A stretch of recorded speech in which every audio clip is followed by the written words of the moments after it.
Well, colleagues, as you've probably seen, the results of the NEU Deputy General Secretary election have been announced. And I just quickly wanted to send a message, first of all, to wish the successful candidate, Niamh Sweeney, very well in helping ensure we meet the challenges that the union faces over the next 5 years. And of course, those challenges will be considerable. And of course, I want to thank everyone who supported my stand, read my election address, and trusted me with your vote.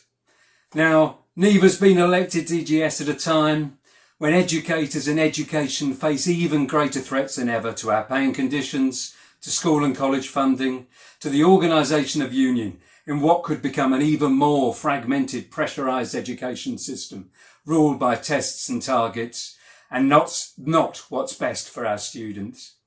And that's why NEU members, those that voted, but certainly the vast majority that didn't, I think still need to be convinced that their union has a serious strategy to stand up to those threats.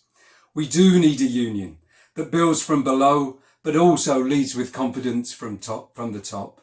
And I think we've got to make sure that as the NEU, we leave empty phrases to politicians like Sunak and Johnson, and instead we come up with a concrete plan of action to respond to the immediate attacks, such as the threat clearly now of a below inflation pay rise. And that means not just emails and petitions, but setting out a clear strategy with national action, bringing people together as we did over Section 44 in a way that actually worked and made ministers think again.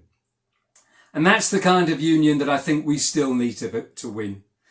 And I hope those who voted for me showed that the priorities that I set down in my campaign did still strike a chord with many.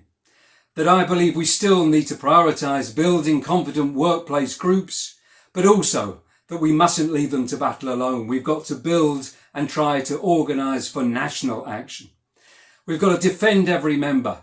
We've got to do much better at using the tools that we have, whether it's the agency workers regulations or parts of the school teachers pay and conditions document, for example, but we need to go much further.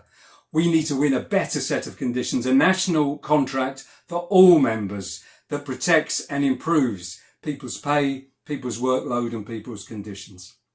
So finally, I may not have won as DGS, but I believe those priorities are still important and still need to be won in the union.